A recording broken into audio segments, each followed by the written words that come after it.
Hello, my name's Wendy Lilly. I'm the Macmillan Information and Support Lead at Northampton General Hospital. Hello, I'm Danielle Mellows. I am the Macmillan Cancer Information and Support Lead at Kettering General Hospital.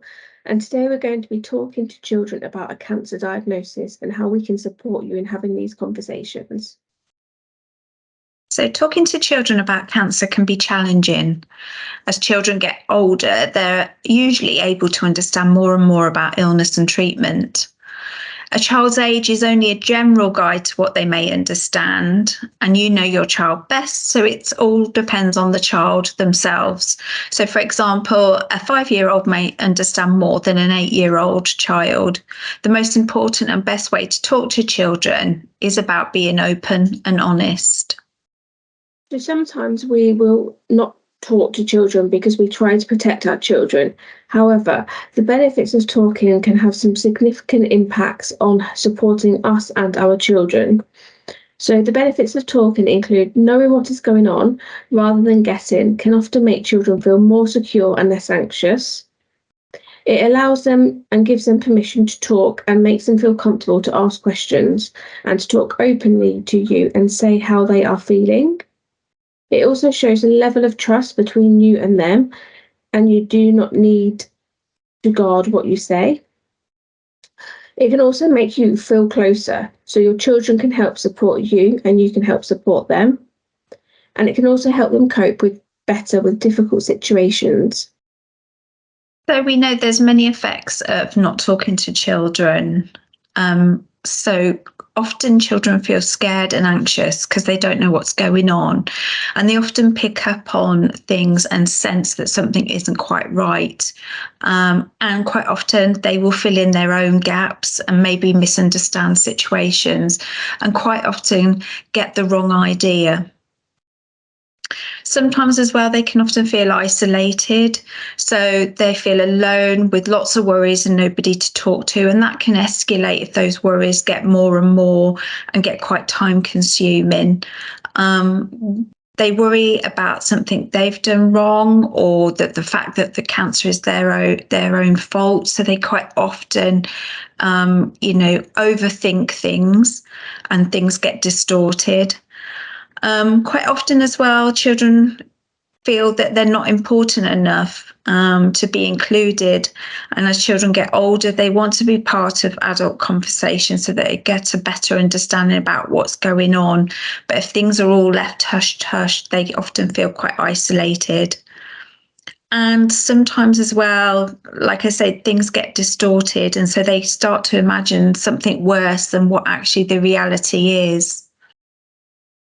One of the key things about having a conversation with children is about taking the time and preparing to have that conversation. So before having any conversations with children, you'll need time to cope with your own feelings and try to talk to them before they pick up on things and start to worry. Try to be prepared as best as you can and have all the written information that you need and that you understand the information you're giving to them. You may like to think about what questions a child may have and how you would answer these questions. It can be useful to write things down before having a conversation and use this as a guide to support the conversation, so it can help you to think about what you're going to say and how you're going to say it.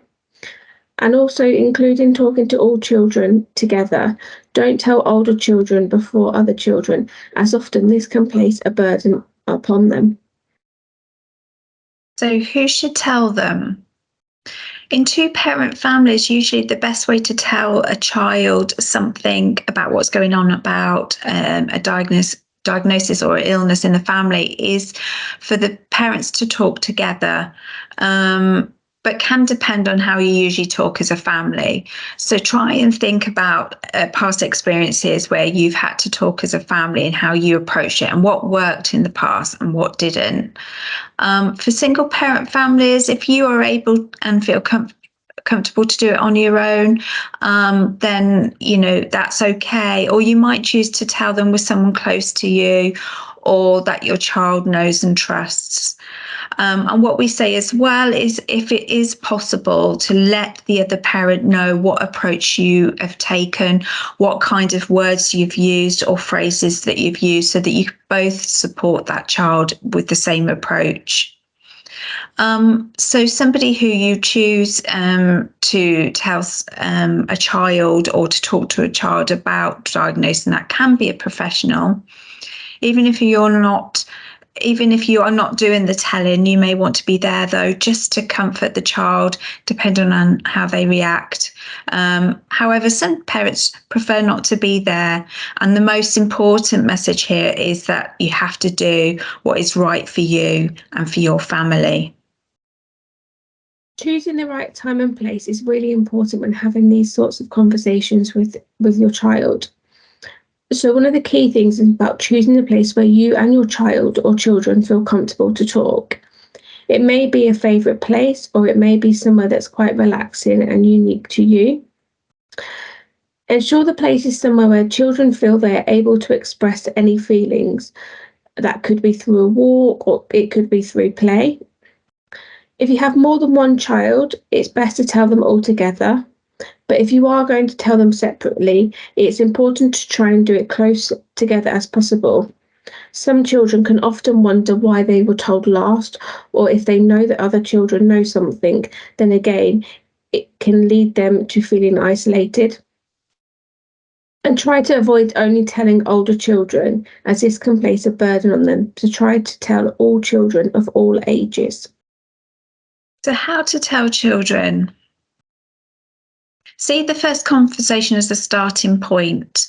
It might be that you set a seed, or you start a conversation and then together agree another time to continue it, because it's the beginning of an ongoing process of gradually giving your child just small, very relevant pieces of information and reassurance.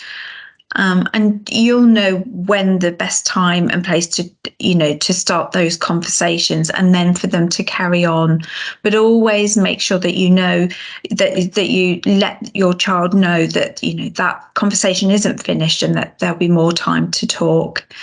Allow the conversation to be directed by your children's reactions and the questions that they ask. It's important that you listen and hear, and keep it as open as you can. Just be guided by the children and how, like we've said before, how they react and what their emotions are. And try asking questions that encourage them to express what they're thinking, rather than a 1-word or 2-word reply. So things like, how does that make you feel? What are you feeling right now? Kind of thing.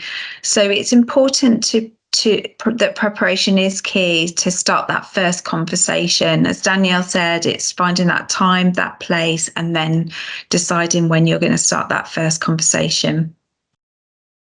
And some of the key things to remember when having these conversations is honesty, openness. Don't worry, and try to remain as calm as you possibly can, and go into these conversations being prepared. So whilst you're having the conversation, use words and language that they will understand for their age, and that's really important. So it just, again, your child, what words that you would normally use in everyday life, and use those same kind of words. Keep to short sentences and use clear and simple words, and even pause in every now and then, just for them to either fill in that gap, that pause, with a question, or to get them to talk about how what you've just said has made them feel. Keep the information relevant and current, rather than what might happen in the future, is really important. Explain how daily lives and routines may be affected, especially important for children with learning disabilities, as they can find change harder, and for any child really who doesn't like change. Repeat again if necessary, especially for those under 7 years of age who just might need that message reinforced, or that conversation.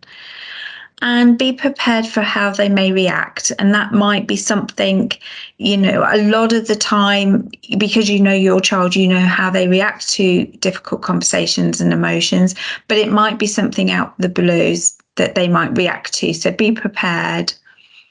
Ask questions to check that they understand. And if there is anything else they want to know or ask, and that can be at the end of the conversation or ideally throughout the conversation when you do pause and get them to explain how they feel. Explain what cancer is, and we have some great resources from Macmillan, the Hope Support and Rip Rap, and we can give you those details at the end. But yes, do use the resources out there that explain things in an easy way that children will understand. Older children may know some information about cancer, so ask them what they know already and correct any misinformation. And that's a great starting point to ask, what do you understand about cancer before you start the conversations?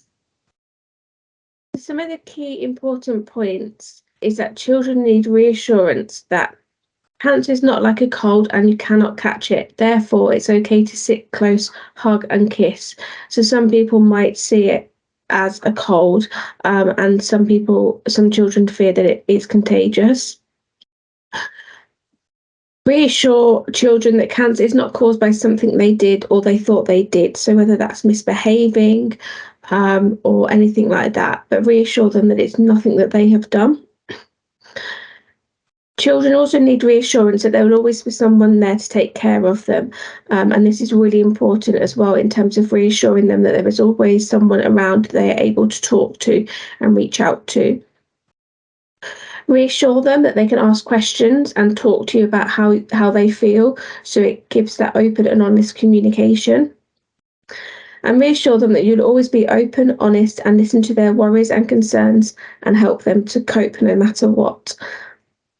That this way, this creates an open and honest communication between you and your children, and it allows them to express how they feel without feeling guilty or worried. So who else needs to know? You'll usually want to tell close family, friends and adults who your children know and trust. And this can be teachers, which is really important, especially if you're having really difficult conversations and then your child's attending school. So just so that the teachers can carry on that support and understanding about what's going on as a family. And often within schools as well, they provide pastoral care. So somebody who's identified, not necessarily a teacher, but part of the team who can give that extra support to your children. Nursery staff, if the child's of a younger age, and they should have an understanding how sometimes different emotions in children comes out in different ways, whether that's in play or in behaviour, just so that they've got a heads up about what's going on within the family. Club leaders, that's really important too, especially if your children are having extracurricular activities after school, because it might be that they express emotions whilst they're at clubs. And it's just, again, giving the club leaders a heads up so that they can continue that support. And certainly with friends, parents as well, because your children might choose a friend to confide in. And at least then, again, friends, parents can support their child to be able to support your child too. So that's really important that you have that support network around you, but also around your children. But again, what's important is that you do what is right for you and your family. So we're now going to talk about the different age groups of children, and how conversations might look, or how children might behave with this. So babies and toddlers will not understand what is happening. They may be aware of a change to their routine, and especially changes to who is looking after them. So one of the best things to do is to be able to try and create an environment that is familiar and consistent as possible, especially for when you are not there. So it might be that you choose someone to care for your child who knows them well, and this is someone that can do this on a regular basis. So it enables them to keep familiar routines when you can. For children aged 3 to 5, they don't really understand what illness is. They don't really internalize any sort of conversations and what that might mean and the bigger picture. But what they will do is pick up on any tensions, any emotional and physical changes, and they're really good at that. They can also react to changes in their routine and being separated from you. They may also believe that wishing or hoping can make things happen. They might feel guilty that they have done something wrong that's caused the cancer, or if you're in hospital, they might worry that they have made you go away. For older children in this age group, they are beginning to understand what illness is, especially when they're starting to go to school, and they may worry that they'll get cancer too. You might find that your children become more clingy, or they might have separation anxieties from parents, and they might do things that they probably have outgrown, so back to things that are really comfortable for them. And that can be things like thumb sucking, talking like a baby, sometimes having tantrums when they just don't know how to express their emotions. They might start to bedwet again. That's quite often common in children that feel distressed, or they may become quieter than usual, and sometimes even have bad dreams or nightmares. So how can you help children aged 3 to 5 years? So again, it's really important that we let them know that the cancer is not their fault and they cannot catch it. You may like to use a doll, a teddy, or a simple drawing to explain where the cancer is, where you'll have an operation, some of the side effects of treatment, or both.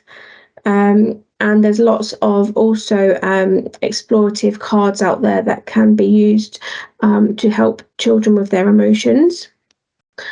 Ask someone who they know and trust to take care of them, and explain to them that these people will be there to support when you are not around. Keep to everyday routines where you can, and set the usual limits and boundaries. So, keep the discipline as you normally would, keep those boundaries as normal, but do not be surprised if they start doing things that they have outgrown. So for children aged 6 to 12, at this age, children can understand more detailed explanations about cancer and its effects on the body, especially as they go up towards 7, 8, 9, on to 12. They'll start to internalize things and what certain situations mean and what impact they can have. They might have fears that they might not mention to you, and this might be a bit of a coping mechanism and trying to avoid upsetting you. So it could be worries that you're going to die. It could be that they feel they've caused the cancer in some way, or that, again, that they can catch it like younger children feel. They may try to be especially good or set impossibly high standards for themselves, put themselves under pressure. You might see changes in their behaviour, certainly in concentration if they're doing a lot of thinking. And it might be that things like school work and friendships are affected. So how we can help children aged 6 to 12. So many of the suggestions for children aged 3 to 5 still apply to many in the 6 to 12 age group. However, there are some other things that you may find helpful too. So you can use books to explain the cancer and its treatment. Macmillan do provide resources that may be useful for you, and there's also various storybooks out there as well that can be purchased. Reassure them that many people with cancer get better, and explain that, explain some of the side effects of treatment may make you feel unwell for a short while, but in the long term, many people get better. Make sure they keep up with schoolwork. They're still going to school and undertaking their usual activities, and that they're still maintaining friendships, as this can provide a really good source of support. Let them know it's okay to enjoy themselves, so that it's okay to be happy and have fun with their friends and doing the things that they enjoy doing.